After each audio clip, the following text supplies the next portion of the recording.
네, 안녕하세요. 예, 한번 읽어보겠습니다. 80페이지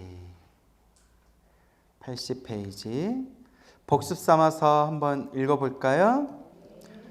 이와 같이 말씀하실 때 이 법회에는 말을 아주 잘하는 대변이라는 장자가 참석하고 있었다.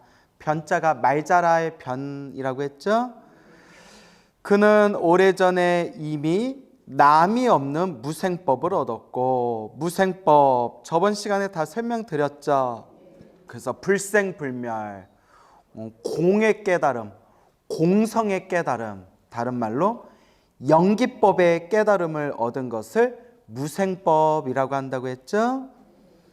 무생법을 얻었고 시방 세계 중생들을 교화 제도하고자 지금은 장자의 몸을 나타내고 있는 분이었다.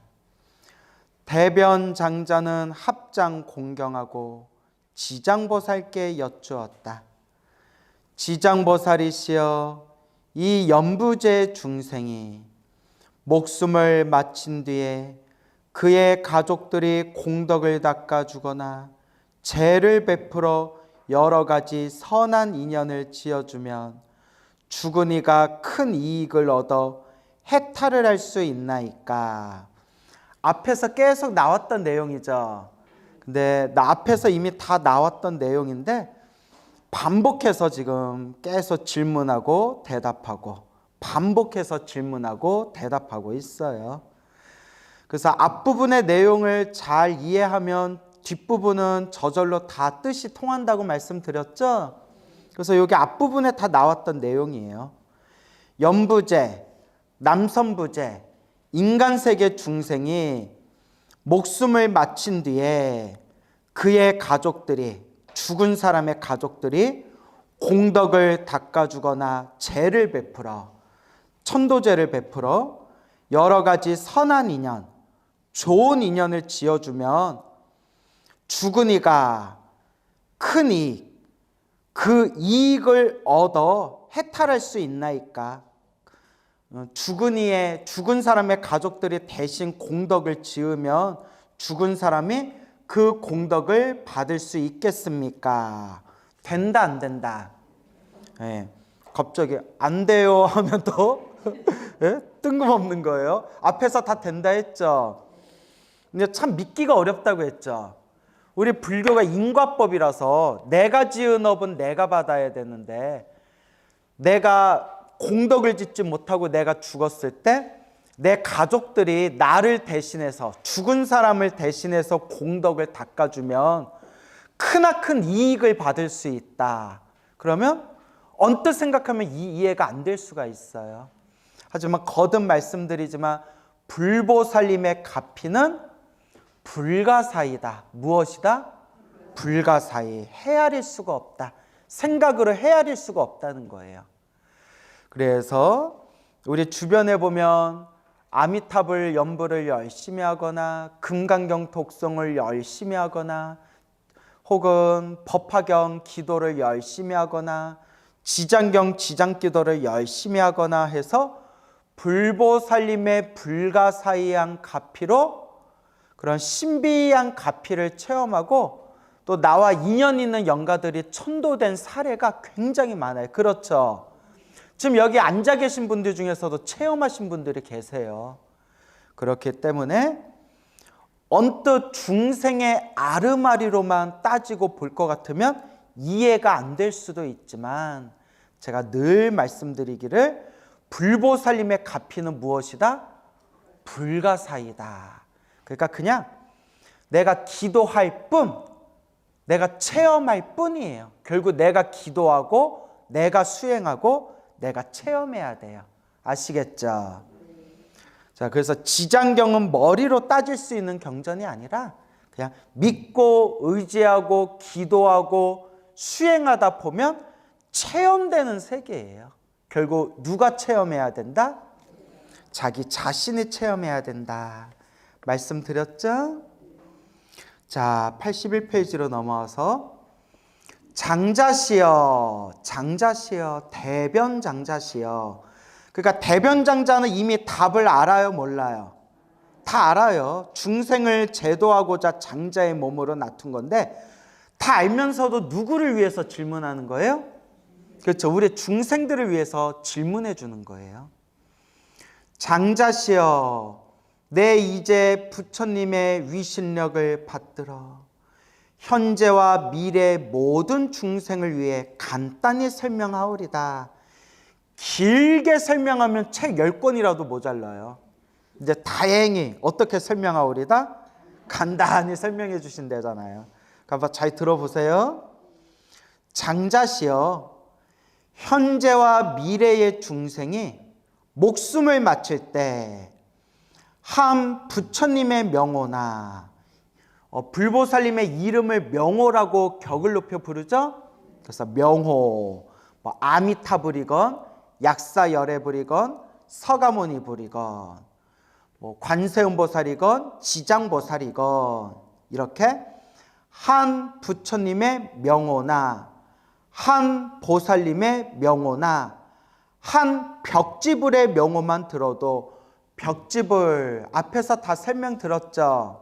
그래서 벽지불을 혼자 깨달았다고 해서 독각이라고도 하고, 인연법을 깨달았다고 해서 영각이라고도 하고, 다른 말로 무슨 불이라고 부른다?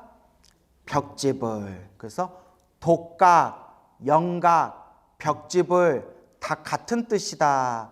앞에서 여러 번 말씀드렸어요. 제가 앞에서 여러 번 말씀드렸는데도 아직도 긴가민가 기억이 안 나는 분들은 와준 것만도 고마워요. 뭐 어쩌겠어요. 자꾸 듣다 보면 이해가 되겠죠. 알겠죠? 근데 앞에서 다 설명드렸어요. 우리나라에도 벽지불 기도가 있어요. 무슨 기도가 있다?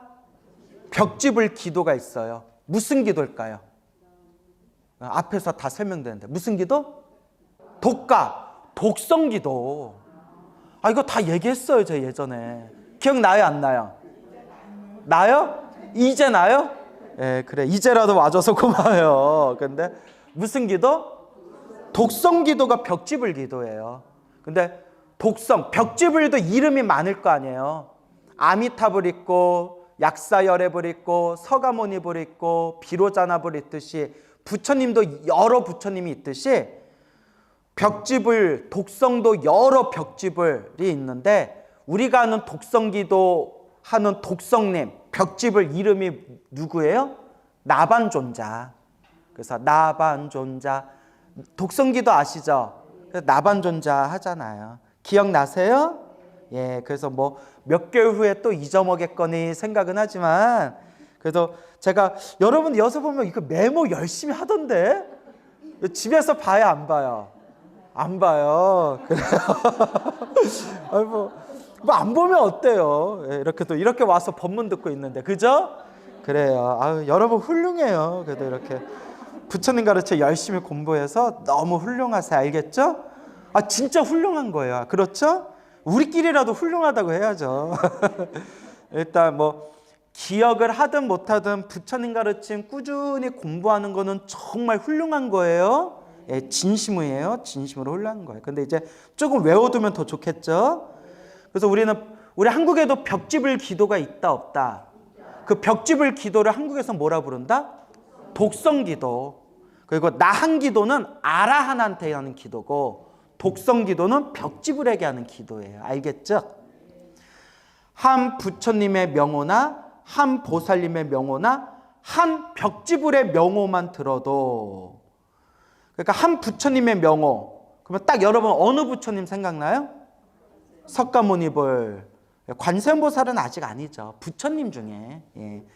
또 이렇게 내가 고맙다 하니까 자꾸 뜬금없는 얘기하세요. 한 부처님의 명호, 서가모니불, 아미타불. 또 한 보살님의 명호, 어느 보살님 생각나요? 그렇죠. 관세음보살님, 또 지장보살님. 그리고 한 벽지불의 명호. 그냥 경전에 보면 벽지불에 이름이 많이 나와 있지만 우리는 이분이 벽지불이었는지 아니었는지도 모르지만 우리는 절에 다니면서 기도 한 번씩은 했어요. 무슨 존자? 나반존자. 이해 가죠? 한 벽지불의 명호만 들어도 죄가 있고 없고를 가릴 것 없이 해탈을 얻습니다. 우와, 얼마나 좋아요. 부처님의 명호를 들었거나 보살님의 명호를 듣기만 해도 죄가 있거나 없거나 가릴 것 없이 해탈을 얻을 수가 있대요. 그렇다고 요 얘기만 듣고 나 지금까지 살아오면서 부처님 보살님 이름을 10번, 100번, 1000번 이상은 들었으니까 막 살아도 되겠구나. 그래도 해탈을 얻을 수 있겠구나. 또 이렇게 안일하게 생각하면 돼야 안 돼요? 안 됩니다. 알겠죠? 그래서 이렇게 생각해야 돼요. 한 부처님의 명호나 한 보살님의 명호만 들어도, 불보살님의 이름 한 번만 들어도 죄가 있거나 없거나 그 사람은 해탈을 얻을 수 있다는데, 하물며 매일매일 꾸준히 내가 염불을 한다면 얼마나 더 큰 공덕을 얻겠느냐. 그러니 내가 더 열심히 염불해야 되겠다. 이렇게 마음을 먹으셔야 돼요. 알겠죠? 그래서 제가 늘 말씀드리는 거, 염불이 뭐가 돼야 된다? 그렇죠. 염불이 습관이 돼야 돼요. 뭐가 돼야 된다? 습관이 돼야 된다. 아시겠죠? 그래서 제가 저한테 하는 얘기지만 여러분들한테 귀가 따갑도록 제가 말씀드리는 숙제 있잖아요. 숙제. 죽으면서 뭐 하면서 죽자? 염불하면서 죽자. 이거 엄청 대단한 거예요. 죽으면서 염불하면서 죽을 정도가 되려면 여러분들 지금부터 뭐 해야 돼요? 염불 열심히 해야 돼요. 여러분 지금부터 발언을 세우세요. 부처님, 제가 죽을 때 몸과 마음이 건강하고 편안하며 염불하면서 죽게 해주세요. 죽을 때 염불하면서 편안하게 죽게 해주세요. 라고 지금부터 발언을 세우셔야 돼요. 요 얘기를 왜 하느냐?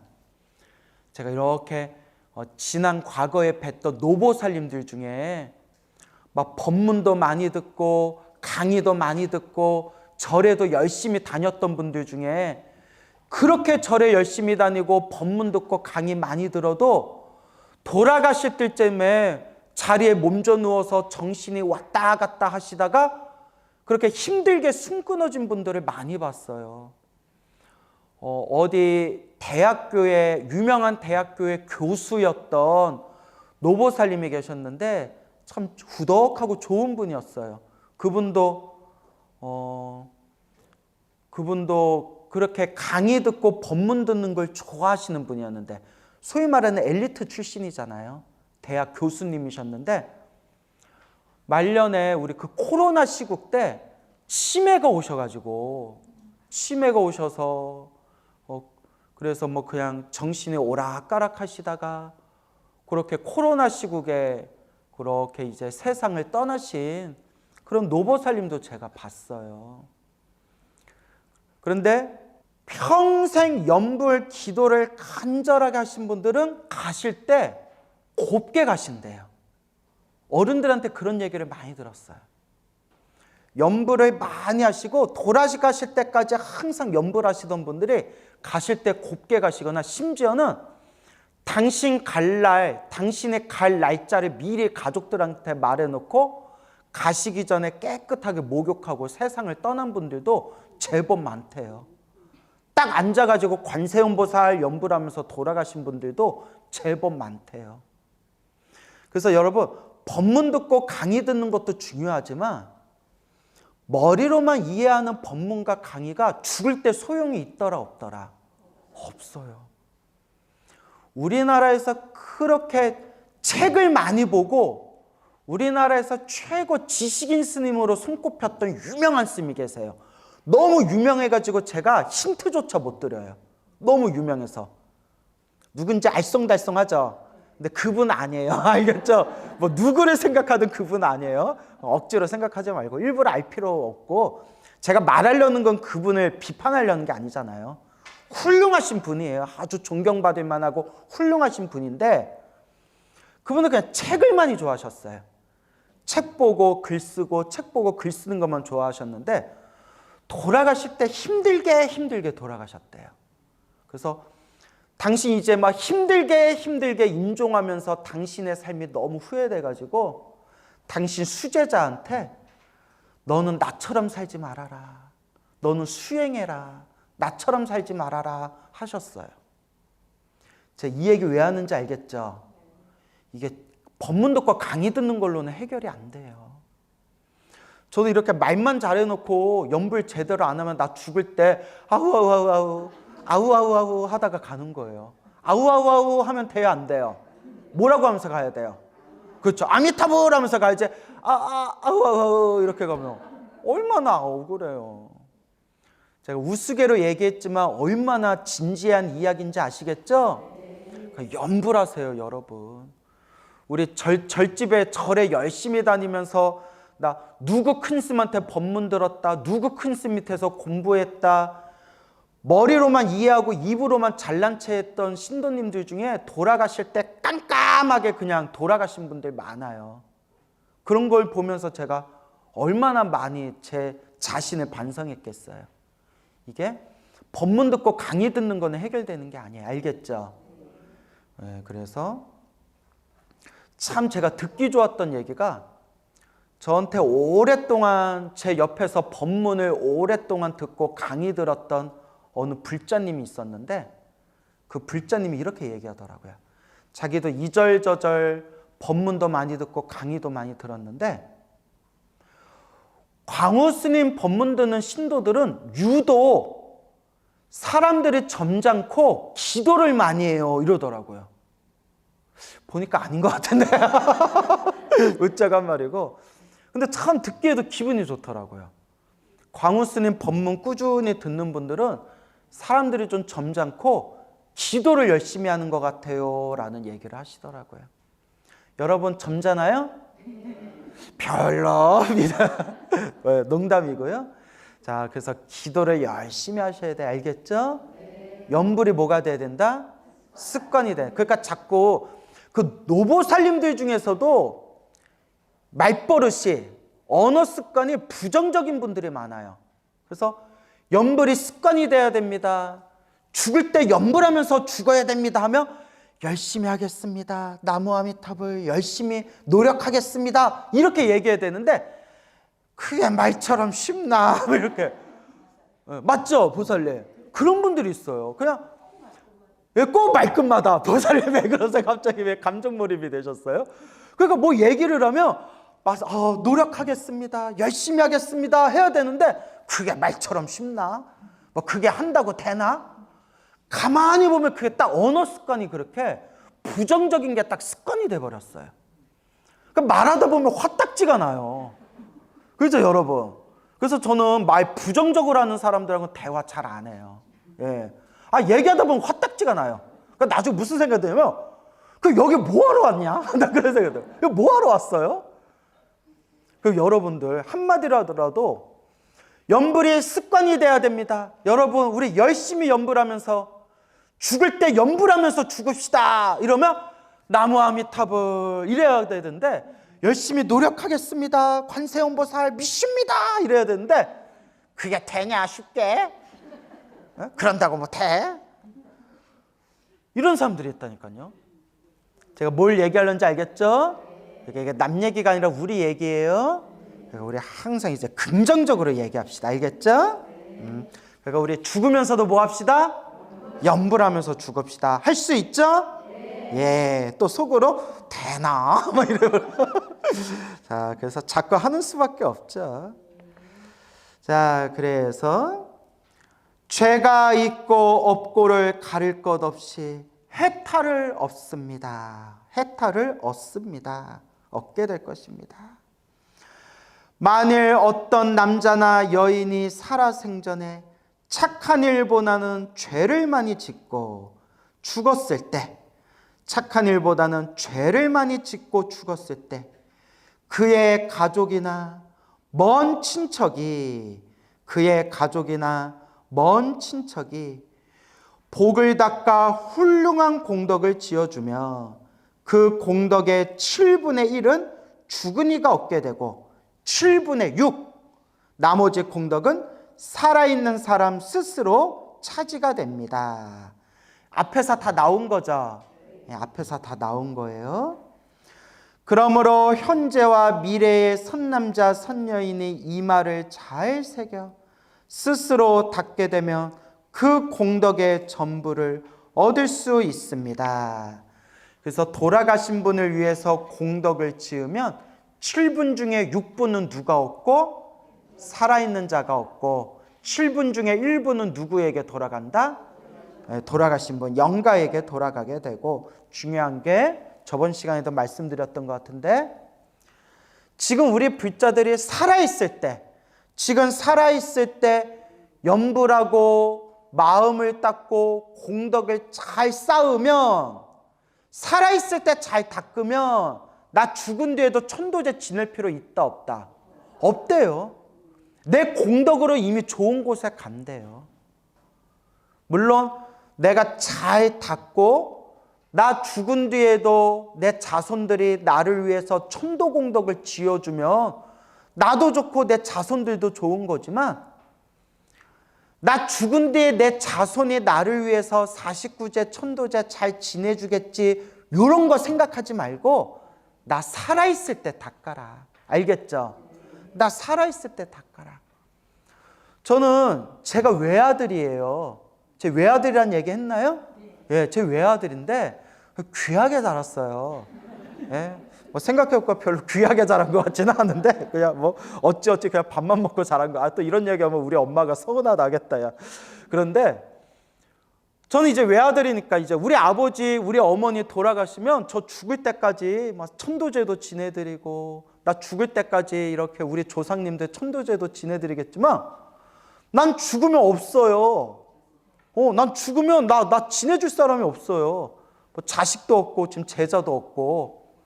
그래서 내가 이러면 안 되겠다 싶어서 우리 아버지 스님하고 상의를 했어요. 스님, 아버지 스님, 왜? 저 지금이라도 하나 낳을까요? 뭐? 아니 나 죽으면 나 천도제 지내줄 애가 없어요. 야 이놈의 새끼야 야. 이러시더라고요. 그래서 이제 웃자고 농담을 한 얘기지만, 근데 우리는 걱정할 필요 있다 없다? 누가 닦고 가면 돼요? 내가 닦고 가면 되죠. 내가 염불 열심히 해가지고 나 숨 끊어지자마자 딱 극락세계 태어나면 내가 이미 극락세계 태어났는데 천도할 필요 있어요 없어요? 없잖아요. 성불대학교에 딱 태어났는데. 그러니까 나 죽은 뒤에 내 살아있는 사람들이, 내 자손들이 나 천도공덕 지어주겠지, 그런 거 바라지 말고 지금 열심히 염불하고 독경하고 공덕을 쌓으면서 누가 누구를 천도하자? 그렇죠. 내가 나를 천도하자. 내가 나를 천도하는 불자, 스스로를 천도하는 불자가 됩시다. 옛날 큰 스님들이 그런 법문 하셨어요. 스스로 천도하는 불자가 됩시다. 알겠죠? 그러니까 스스로 천도하는 불자들은 앞으로 과일을 먹어도 무슨 과일 많이 먹어야 돼요? 그렇죠. 천도복숭아. 천도복숭아를 많이 드세요. 알겠죠? 예? 대답을 안 해. 자, 웃자고 한 말이고요. 장자시여, 죽음의 무상대귀가 기약 없이 닥쳐오면, 무상대귀 밑줄자? 무상대귀는 죽음의 신을 뜻해요. 죽음의 귀신. 죽음의 귀신은 한마디로 저승사자예요. 저승사자. 왜 무상대귀라고 하냐? 무상, 없을 무, 항상할 상. 무상, 영원하지 않다. 영원한 게 있어요 없어요? 없어요. 영원한 게 없고 덧없어요. 영원한 것이 없고 덧없으니까 우리의 생명이 영원해요 영원하지 않아요? 영원하지 않아요. 그래서 무상이에요. 영원하지 않아요. 그래서 우리의 생명은 영원하지 않고, 이 영원하지 않는 생명의 마지막에 누가 찾아온다? 대귀, 큰 귀신이 찾아온다. 무상이라는, 덧없음이라는 큰 귀신이 우리를 잡으러 온다. 그래서 죽음을 뜻하는 거예요. 죽음의 무상대귀 하면 저승사자 뜻하는 거예요. 그래서 경전에는 저승사자라는 표현은 없고 옥졸이라는 표현이 나와요. 옥졸, 염라왕.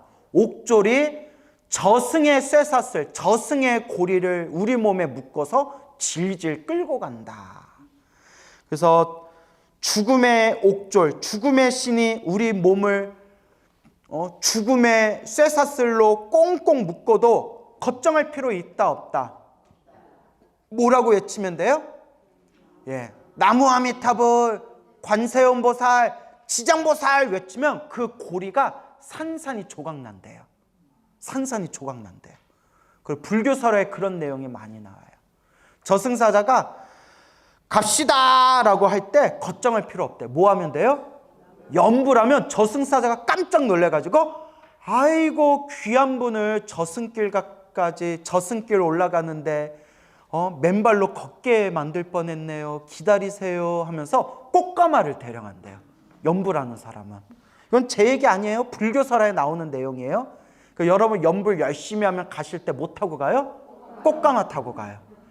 여러분 이제 숨 끊어져서 저승사자가 찾아왔는데 나무아미타불 염불했는데도 꽃가마가 안 오면 저한테 연락하세요.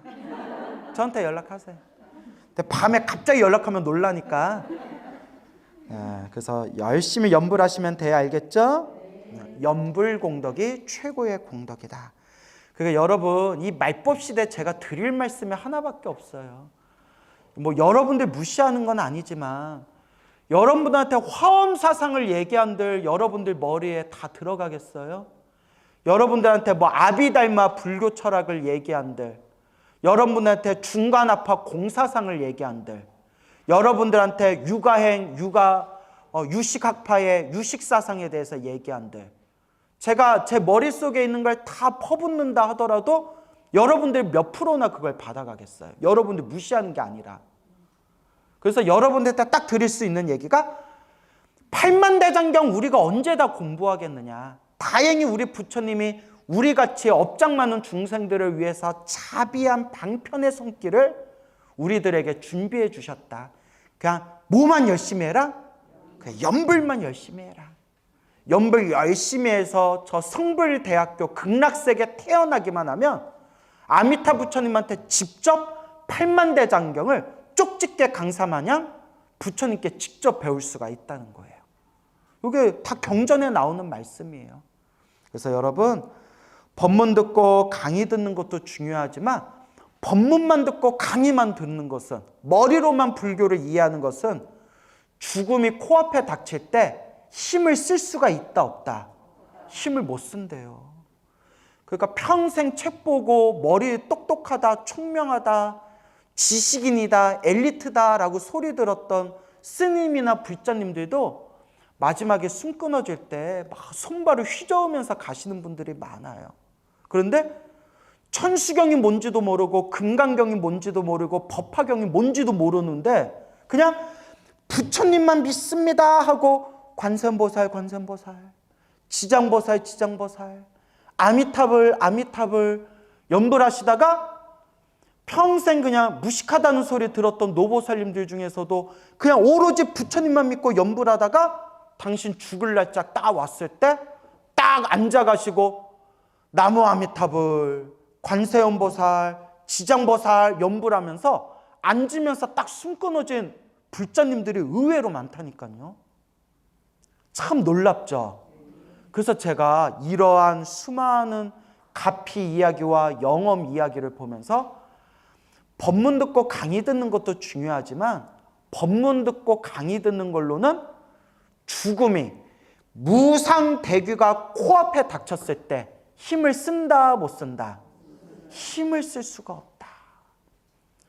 그래서 항상 염불해라 말씀드린 거예요. 왜냐하면 평생 절에 다니고 평생 참선하고 평생 불교 공부했다는 분들 중에서 돌아가실 때 너무 힘들게 막 정신줄 놓아버리고 너무 힘들게 돌아가신 분들을 많이 봐가지고 내가 두려운 거예요. 내가 19살에 출가해서 평생 부처님 가르친 공부하면서 내가 평생 죽노릇했는데 나 죽을 때 저렇게 나도 죽으면 어떡하나, 저렇게 나도 죽으면 어떡하나. 그러니까 제 선배 스님이 저한테 그러시더라고요. 선배 스님이 광우야, 너는 죽을 때 잘 죽어야 돼.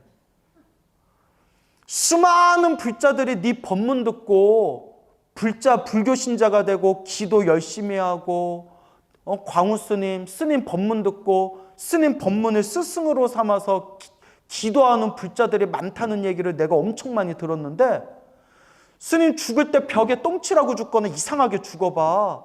그 신도들 다 그 불심이 다 무너지는 거야. 그 너는 죽어도 어떻게 죽어야 돼? 잘 죽어야 돼. 부담을 팍팍 주더라고요. 그래서 이게 남 얘기가 아니에요. 누구 얘기예요? 내 얘기예요. 알겠죠? 그래서 몸 아픈 건 어쩔 수 없어요. 알겠죠? 몸 아픈 것도 전생에 업보예요. 그래서 우리 큰 스님들도 돌아가실 때 몸 아픈 분들이 많았어요. 다만 몸은 아프더라도 정신만큼은 또렷또렷하게 염불하면서 죽을 정도는 돼야 되지 않냐. 뭔 얘기인지 알죠? 예. 아픈 거는 어쩔 수 없지만 아픈 거는 아픈 거고 죽을 때 그래도 내가 평생 중노릇을 하고 여러분 평생 절에 다니고 여러분 이렇게 불교 공부 열심히 했는데 염불할 정도는 돼야 되지 않느냐. 이렇게 이제 말씀드리고 싶은 겁니다. 알겠죠? 그래서 우리 불자님들 절에 다니신 분들 보면 수행의 힘, 내공이라고 하죠. 내공. 수행의 힘은 쭉정이 마냥 텅 비었는데 어디서 그냥 머리 꽉 찬 것 같고 자랑하는 분들이 있어요. 아무 소용없다니까요. 대한민국에서 가장 똑똑하고 책 많이 봤다는 스님도 돌아가실 때 하면서 돌아가셨다니까요. 그러니까 여러분 부처님 가르침을 언어 문자 지식으로 많이 머릿속에 채운 것 같고 나 잘났다 할 필요 있다 없다? 없어요. 없어요. 무상대귀가 코앞에 딱 닥치면 아무 소용없어요. 내가 죽음이 코앞에 닥쳤을 때 쓸 수 있는 건 뭐밖에 없더라? 염불. 제 어떻게 간곡한 제 이야기가 마음에 와 닿으세요? 정말 중요한 거예요. 제가 너무 많이 보고 들어서 그래요. 근데 제가 막 보고 들은 것들 중에는 이름 높으신 분들이 있어가지고 막 사람들 마음에 혼란을 줄까봐 내가 누구누구란 얘기를 참 할 수가 없어요. 좋은 거는 좋은 건대로 두되 제가 이런 얘기를 하는 거는 만만히 보지 말아라. 지금 절에 좀 다니고 부처님께 기도 좀 하고 불교 경전 공부 좀 했다고 나 정도면 괜찮겠지. 그러다 한 방에 어떻게 된다? 훅 간다. 그래서 절대 여러분들을 우습게 보거나 가볍게 보는 게 아니라 저한테 하는 얘기예요. 정신 바싹 차리고 염불하자라는 말씀이 되겠습니다. 알겠죠? 그래서 열심히 합시다. 장자시여 죽음의 무상대귀가 기약 없이 닥쳐오면 죽음의 신이 닥쳐오면 혼신은 불교적으로 말하면 영가 그리고 경전이나 경전을 해석한 논서에서는 중음이라고 표현해요. 뭐라고 표현해요? 중음신.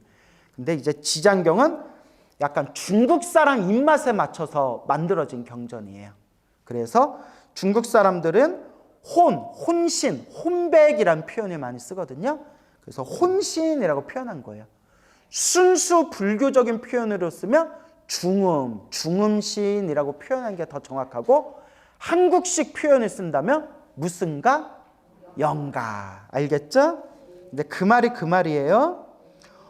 혼신은 스스로의 죄와 복을 알지 못한 채 어둠 속을 헤매면서 49일 동안 바보인 듯 귀머거리인 듯 지내다가 그래서 이걸 업보에 휩쓸려서 무엇에 휩쓸려서 죽으면 내 생각이 없어져요.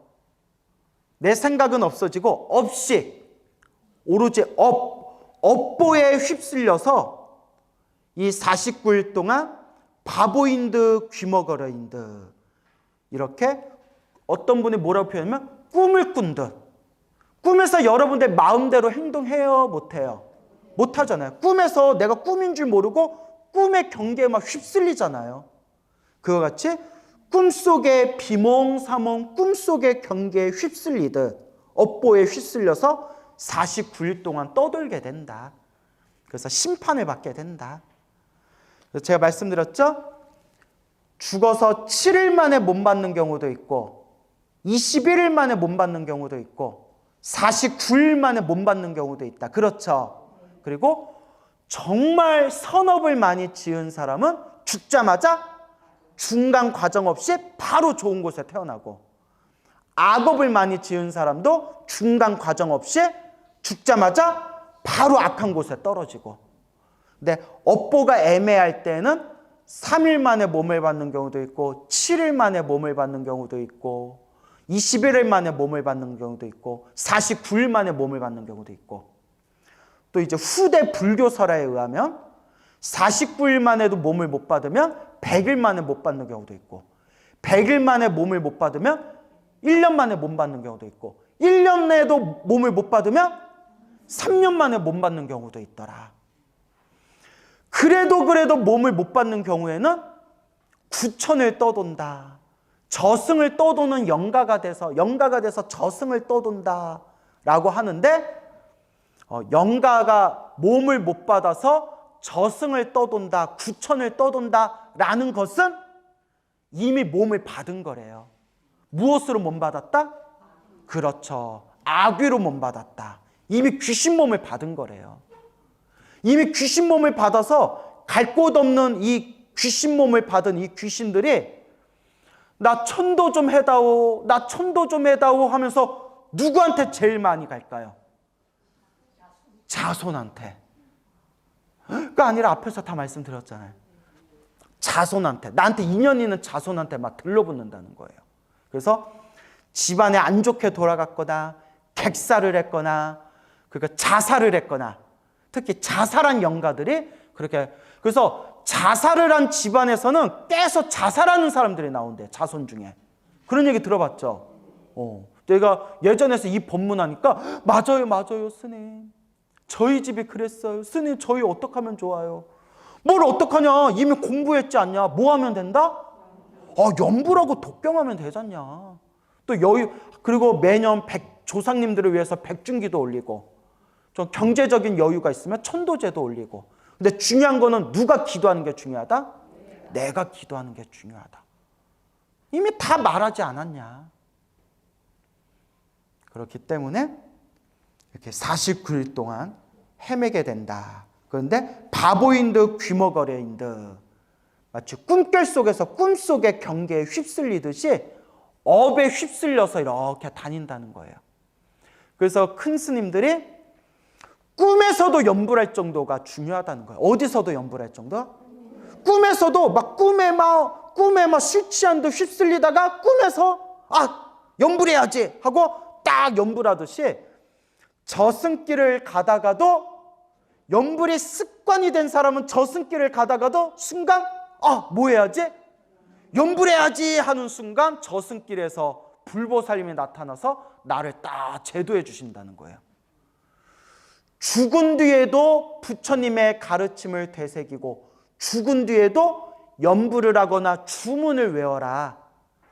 죽은 뒤에도 내가 영가인 상태에서, 중음의 상태에서, 영가인 상태에서 연불하고 주문을 외우며 불보살님이 화신이 나타나 나를 해탈의 길로 이끌어 주신다라는 가르침이 그 유명한 마르도 퇴돌, 서양에서 뭐라고 번역됐냐면 티베트 사자에서. 들어봤죠? 티베트 사자에서가 죽은 뒤에 그 죽은 사람 귀에다가 법문을 설해주는 거예요. 우리말로 하면 영가여 눈앞에 무슨 모습이 보여도 속지 마십시오. 당신 마음이 만든 환영일 뿐입니다. 부처님을 마음에 되새기고 주문을 외우십시오. 연불하십시오 라는 내용이 티베트 사자에서 마르도 퇴돌이에요. 뭔 얘기인지 알겠죠? 그러니까 쉽게 얘기하면 죽은 뒤에도 뭐 할 정도 돼야 된다? 딱 내가 죽은 뒤에도 바보인 듯 귀머거러인 듯 꿈에 취한 것처럼 영가인 상태에서 저승에 머무르지 말고 그때 딱 정신 차리고 뭐 해라? 연불해라 라는 뜻이 되겠습니다. 알겠죠? 그러니까 염불이 습관이 돼야 됩니다. 꿈에서도 염불할 정도가 돼야 됩니다. 제가 이렇게 항상 말씀드리는 겁니다. 중생의 업을 다스리는 곳에 이르러 업과의 옳고 그름을 따진 뒤에야 새로운 생을 받게 됩니다. 그 사이 스스로의 앞니를 예측할 수 없는 잠깐 동안에 근심과 고통도 천만 가지인데 하물며 악도에 떨어졌을 때에는 어떠하겠습니까? 자, 81페이지 마지막 줄부터 다시 읽어볼까요? 복습 삼아서. 장자시여 죽음의 무상대귀가, 죽음의 신이라고 했죠? 예, 그리고 다른 책에는 무상살귀라고도 나와요. 대자 대신 죽일 살자, 무상살귀, 무상대귀. 죽음의 무상대귀가, 그래서 죽음을 뜻하는 표현이에요. 죽음. 기약 없이 닥쳐오면 여러분도 죽어요, 안 죽어요? 그렇죠. 뭐 순서의 차이가 있을 뿐이고 또 시간의 차이가 있을 뿐이지 이거 하나는 확실해요. 결국 우리는 죽는다. 그렇기 때문에 죽음이 코앞에 왔을 때 가장 최고의 이 죽음을 뚫고 더 나은 세계로 정진할 수 있는 최고의 길이 바로 무슨 공덕이다? 염불공덕이다. 누누이 말씀드리죠? 그러니까 우리는 언젠가 죽어요. 그러니까 늘 죽음을 가슴에 되새기고 언젠가는 죽어요. 죽음의 코앞에 닥쳐도 내가 염불하면서 죽으리라 라는 마음을 자꾸 마음에 되새겨야 됩니다.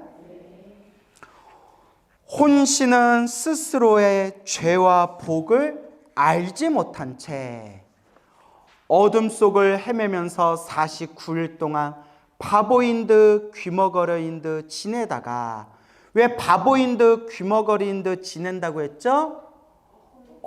업에 휩쓸려서, 그 업보에 휩쓸려서 내 정신을, 내 의식을, 내 정신을 차리지 못하는 거예요. 다 업에 휩쓸려서 나는 천상에 태어나고 싶은데 내 업보에 휩쓸려서 축생에 떨어지고, 나는 인간으로 태어나고 싶은데 내 업보에 휩쓸려서 지옥에 떨어지고, 그래서 죽은 뒤에 우리가 영가 상태가 되면 업보에 휩쓸려 버리는 거예요.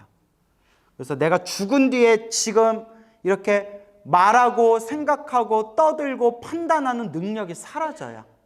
그냥 꿈을 꾸는 것처럼 뭐에 휩쓸린다? 업보에 휩쓸려요. 그러니까 좋은 업을 많이 지은 사람은 저절로 그 에너지가 어디로 흘러가게 되고 좋은 세상으로 흘러가게 되고, 나쁜 업을 많이 지은 사람은 어디로 흘러가게 되고 악한 곳으로 흘러가게 되고. 여러분들은 좋은 곳으로 갈까요? 악한 곳으로 갈까요? 그래요? 좋은 곳으로 가야죠. 당연한 거죠. 예, 우리 좋은 곳으로 갑시다. 예.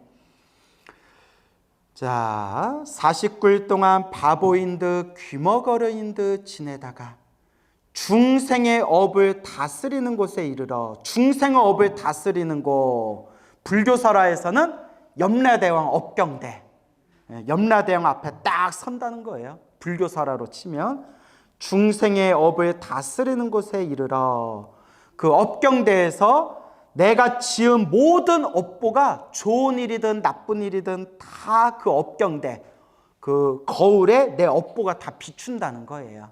불교설화에서는. 그래서 업과 업보의 결과, 내가 지은 업보의 결과에 옳고 그름을 따진 뒤에, 그래서 재판을 받는다. 염라대왕에게 재판을 받은 뒤에 새로운 생을 받게 됩니다. 내 업보대로 새로운 생을 받게 됩니다. 그래서 거듭 말씀드렸죠? 선업을 많이 지으면 중간 과정 없이 바로 좋은 곳에 태어나고, 악업을 많이 지으면 중간 과정 없이 바로 악한 곳에 떨어지고, 업보가 애매하면 죽은 뒤에 3일이든 7일이든 21일이든 49일이든 내가 지은 업보의 결과에 의해서 그렇게 이제 내 업의 옳고 그름을 판정받는 중간 단계를 거친대요. 그리고 다음 생 몸을 받기도 하고, 다음 생 몸을 받지 못하고 저승을 헤매는 것은 이미 무슨 몸을 받은 거다?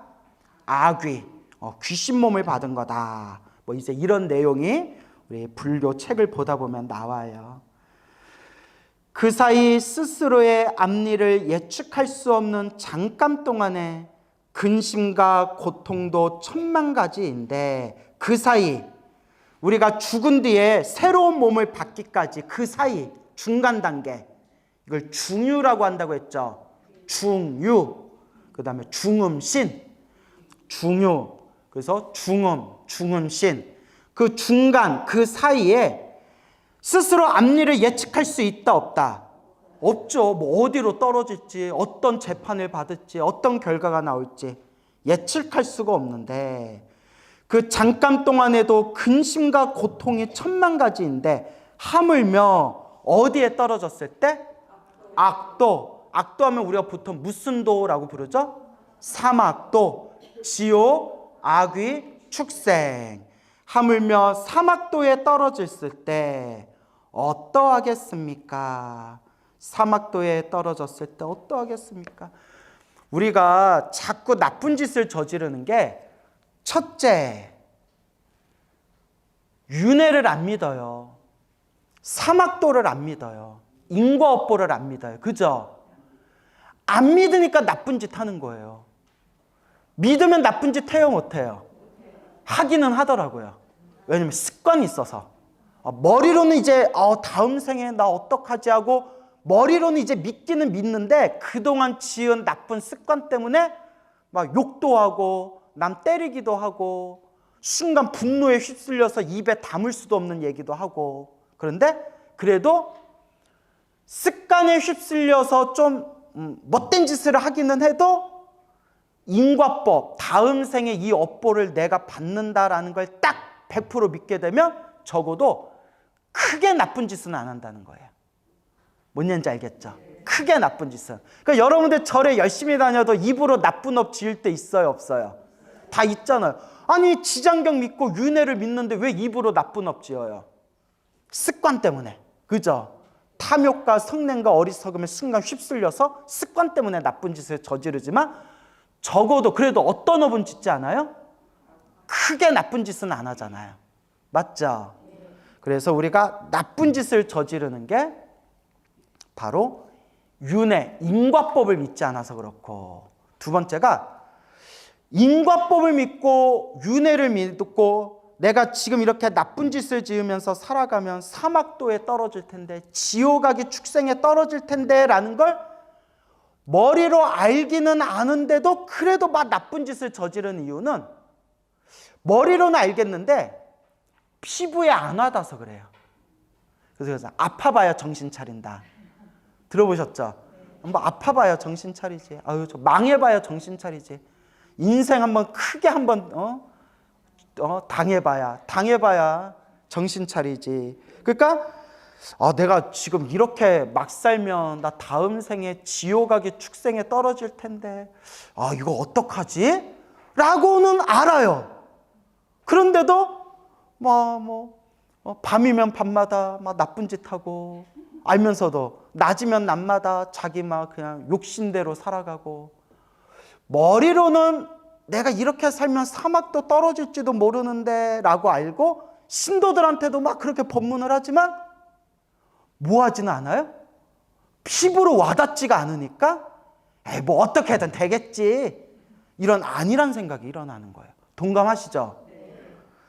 그러니까 지옥에 떨어져 봐야 그때 잘 살 걸, 그때 연불 좀 더 열심히 할 걸, 그때 그 나쁜 짓 저지르지 말 걸, 그때 가서야 이제 정신 차린다는 거예요. 그래서 저도 너무 무서워요. 이렇게 살다가 악도에 떨어질까 봐. 그래서 뭐라도 열심히 하자, 연불이라도 열심히 하자. 부처님 미슈입니다. 죽으면서 연불하면 적어도 어디에도 안 떨어진다?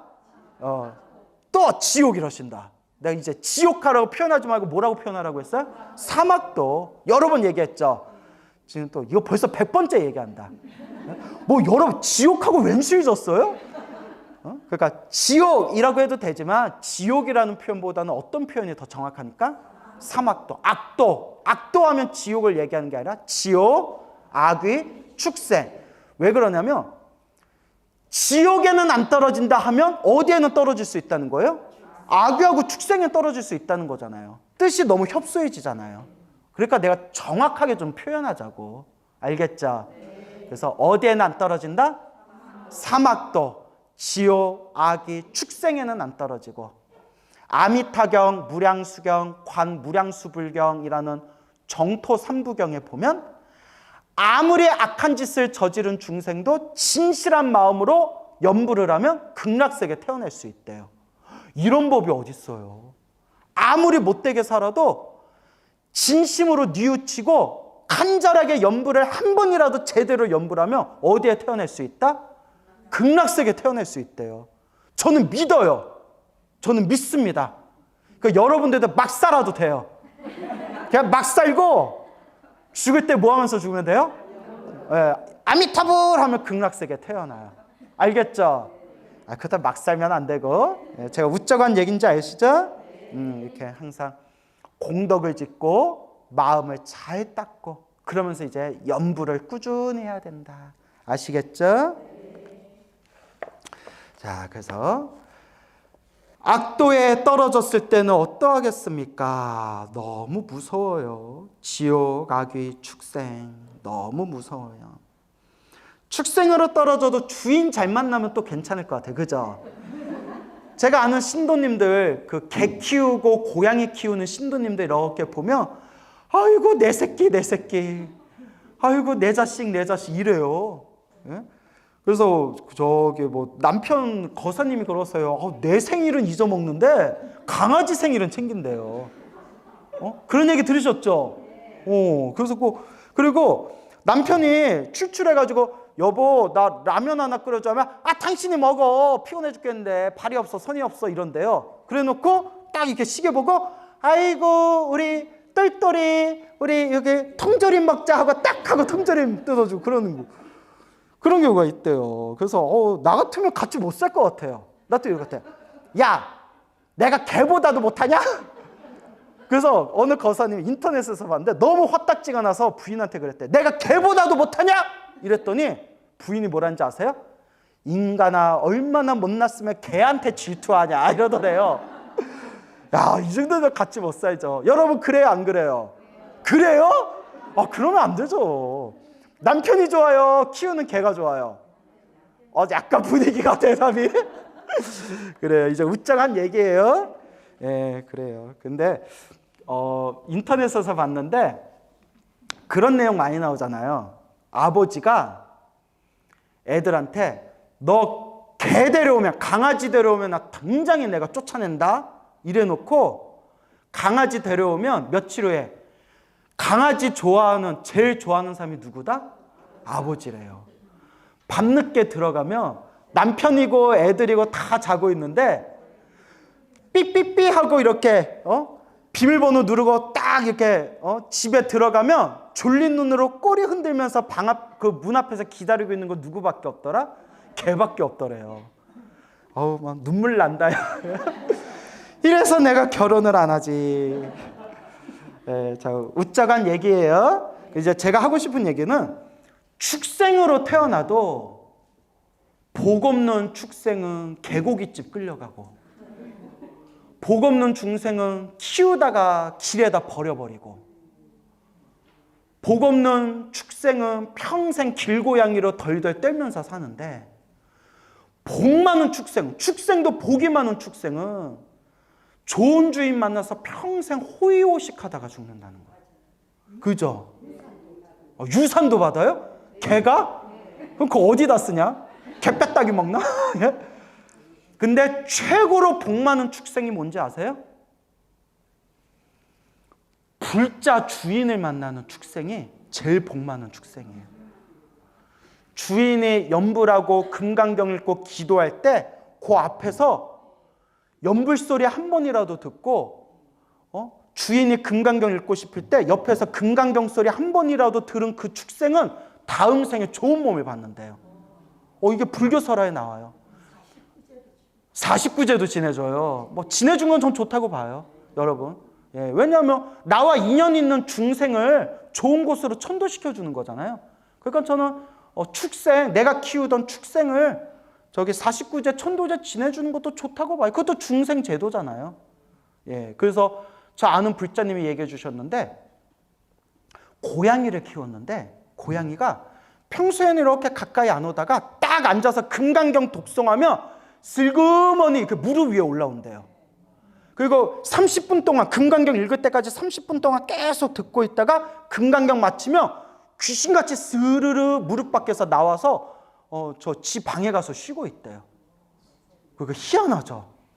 그래서 좋은 주인 만나서 잘 먹고 잘 사는 축생도 복이 많지만 최고의 복 많은 축생은 기도하는 불자를 만난, 기도하는 불제자를 주인으로 만난 축생이 최고로 복 많은 축생이에요.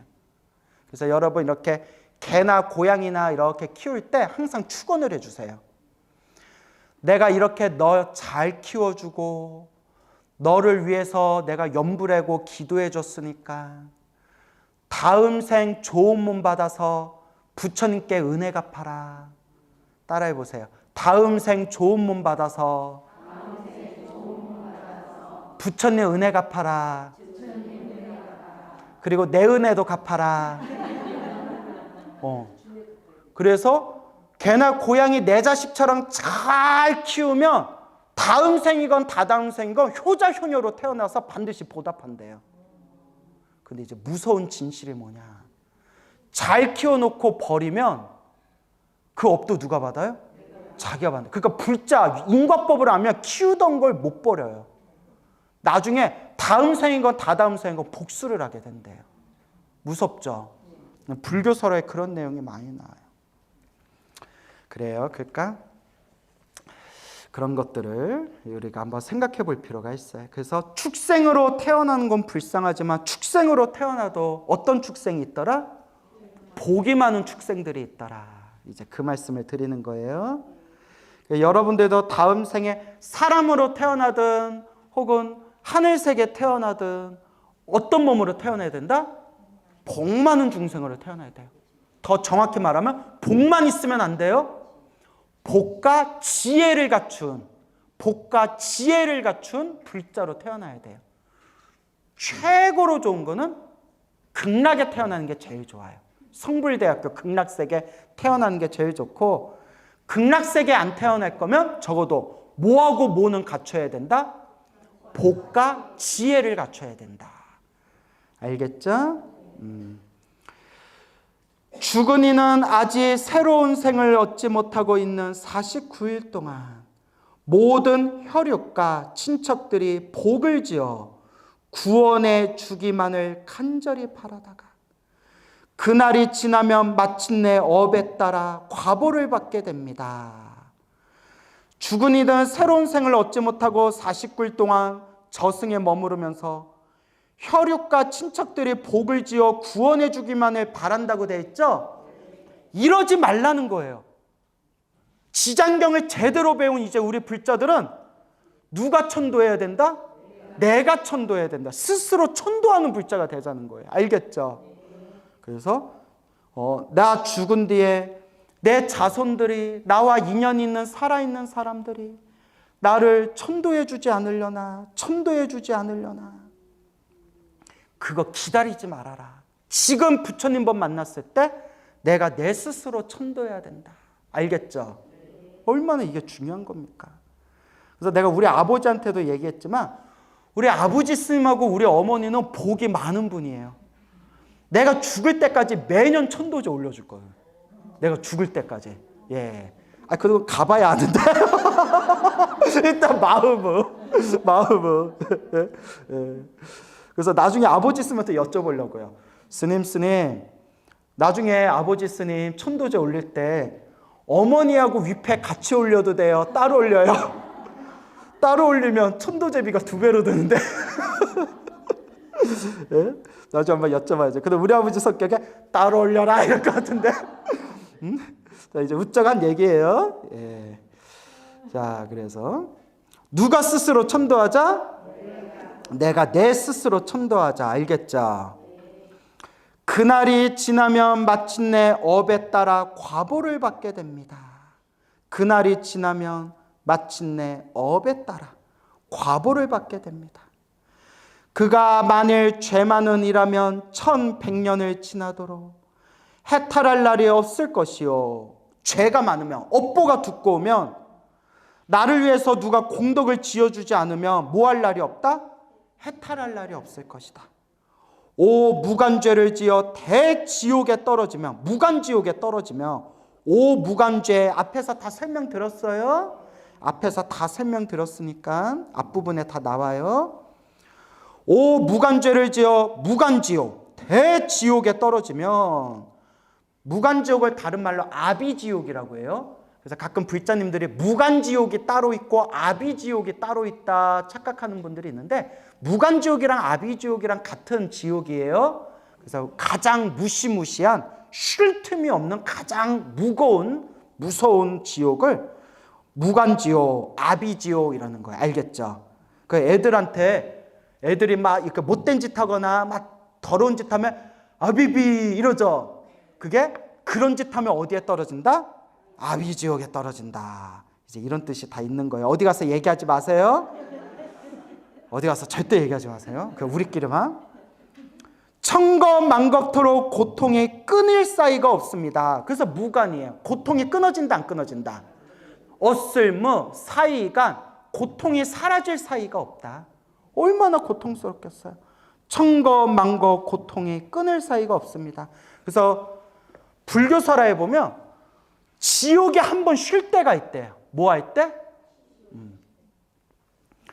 사찰의 범종 소리가 울릴 때 지옥에 한 번 쉰대요.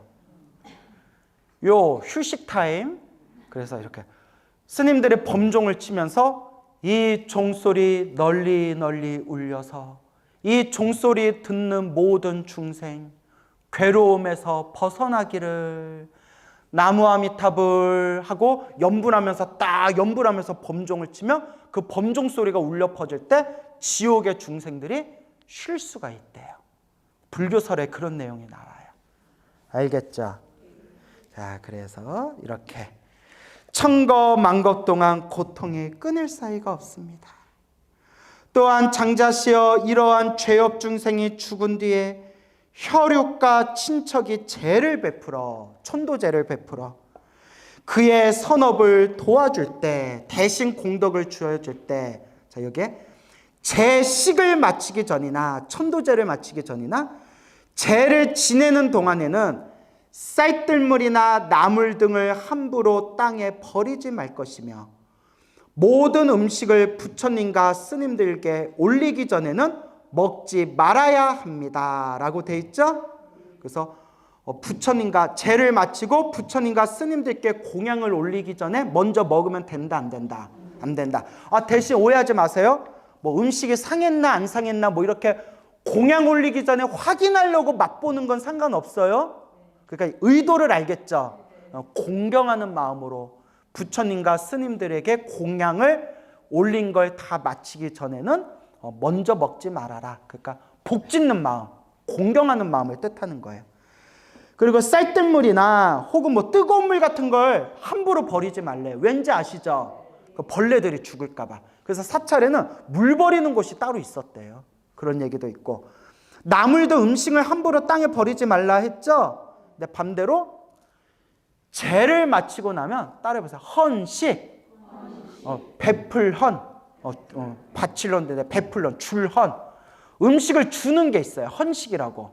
그래서 우리 제 마치면 큰 대야에다가 밥도 넣고 과일도 한 숟가락, 약과도 톡 떼고 뭐 대추 밤도 좀 넣고 이렇게 연가상에 올렸던 거 이렇게 대야에다가 다 섞어가지고 땅에다가 이렇게 숲에다가 버리죠.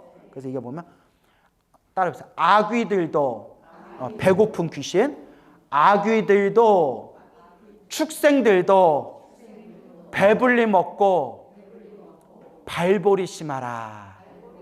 무슨 말인지 알죠? 예. 아귀들아 축생들아 배불리 먹고 발보리 심하라 하고 중생들한테 베푸는 거예요. 알겠습니까? 그 무속에서는 사자밥이라고 해가지고 굿할 때 음식 상 차려서 따로 대문 앞에 놓쳐. 지나가는 객귀들 먹으라고. 근데 그게 좋은 거다 안 좋은 거다. 왜 안 좋은지 아시죠? 음식 먹으라고 막 그 무당 요령 소리 듣고 막 객귀들을 오면 그 집에 붙어버릴 수가 있대요. 그래서 여러분 얘기 들었나요? 굿 잘못했다가 집안이 더 작살 난 적 있다고. 뭔 얘기인지 알죠? 제일 나쁜 게 제가 여러 번 얘기했지만 제일 나쁜 게 살아있는 짐승 죽여서 굿하고 피 뿌리는 거. 온갖 악귀들이 다 몰려든대요. 알겠죠? 그래서 옛날에 우리 지혜 없는 그냥 절에 다녀서 부처님 나 복 좀 주이소, 부처님 나 돈 많이 벌게 해주이소, 그렇게 부처님한테 지혜 없이 어리석은 마음으로 그냥 부처님께 소원 성취 기도만 했던 그런 절에 다니는 불자들 중에 어디가 용하대라는 얘기 듣고 불자라는 사람들이 소 잡고 돼지 잡고 피 뿌려가지고 굿하는 그런 사람들이 수도 없이 많았어요. 특히 막 시골 같은데. 법문을 안 들어서 그래요. 지장경만 제대로 공부했어도 그런 짓 한다 안 한다. 우리 이제 여러분 다 알겠죠? 지장경에서 그런 짓 절대 하지 말라고 했잖아요. 아시겠습니까? 무시무시한 업보를 줬는 거예요. 이번 생에 안 받아도 다음 생에라도 받아요. 그래서 인도 불교를 연구하신 어느 대학 교수님이 쓰신 논문에 서가모니 부처님이 인도에 출현하고 나서, 불교가 인도에 출현하고 나서 인도 사회에 펼쳐졌던 긍정적인 어떤 사회적인 긍정적 효과에 대해서 이렇게 논문을 쓰신 게 있는데, 오래전에 봤는데 가장 중요한 게 살생을 해서 제사 지내는 문화가 많이 사라졌다. 대단한 거죠. 살생을 해서, 왜냐하면 바람은 지금 힌두교도 그러지만 인도 정통 종교는 살아있는 짐승을 죽여가지고 하늘의 신에게 제사 지내는 고대 문화가 있었어요. 기독교 구약에 봐도 살아있는 양을 잡아가지고 불에 태워서 제사 지내는 문화 있었죠. 예. 불교에서는 그걸 엄청나게 금지해요. 살아있는 짐승을 죽여서 제사 지내는 걸 좋아하는 신은 불교에서 악신으로 봐요. 무슨 신? 악신이에요. 그러니까 선신이며 착한 신이며 생명을 사랑해야죠. 악신으로 봐요. 그렇기 때문에 부처님이 인도에 출현하시고 부처님의 가르침, 불교가 인도 사회에 널리 퍼지면서 긍정적인 사회적 현상 중에 하나가 살아있는 짐승을 죽여서 제사 지내는 문화가 많이 사라지게 되었다. 그런데도 21세기 지금 이 시대에도 살아있는 짐승을 죽여서 제사 지내는 문화가 아직도 있다 없다? 있어요. 지금도 힌두교에서 매년 힌두교 깔리 여신, 피의 여신, 시바신, 파괴의 신 시바신, 그리고 파괴의 신, 피의 신이라는 깔리 여신에게 공양 올리기 위해서 1년에 한 번 수천 마리의 소를 광장에다 모아놓고 살아있는 소를 칼로 난도질을 해가지고 막 피를 뿌리고 막 내장을 꺼내고 완전 광기죠. 미치광이 광기가 펼쳐지는 거예요. 그걸 신에게 제사 지내는 문화가 아직도 있어요. 아직도 있어요. 근데 저도 너무 끔찍해서 다 못 봤는데 이제 그 봤는데 눈빛이 정상이 아니에요. 악귀가 있다면 그 사람들 눈빛이에요. 너무 무섭죠. 아직도 그런 거예요. 그러면 왜 우리 중생은 왜 이렇게 어리석은 짓을 21세기 이 시대에도 이렇게 어리석은 짓을 저지를까? 따라해보세요. 업습. 과거 전생부터 지었던 나쁜 업의 습관 때문에 그 업습에 휩쓸려서 이번 생에 또 악업을 저지르는 거예요. 그럼 다음 생 어떡하겠어요? 또 악한 곳에 떨어지고 악한 곳에 떨어져서 오랫동안 업보를 받은 뒤에 또 사람으로 태어났지만 또 사람으로 태어나서 이제부터는 지혜와 자비를 닦아야 되는데 또 먼 전생에 지었던 업의 습관이 남아있는 중생은 또 똑같은 악업을 저지르다가 또 악한 곳에 떨어진다는 거예요. 이걸 끊임없이 반복한다는 거예요. 그래서 여러분, 우리는 복이 많은 거예요. 생명을 죽이는 종교를 만나지 않고 생명을 살리는 종교를 만났잖아요. 그렇죠, 여러분? 살생하지 말라, 도둑질하지 말라, 윤리와 도덕, 보편적인 사랑과 자비를 지향하는 부처님의 가르침을 만났잖아요. 그러니까 우리는 뭐가 많은 존재다? 복이 많은 존재예요. 근데 여기서 끝내면 돼요, 안 돼요?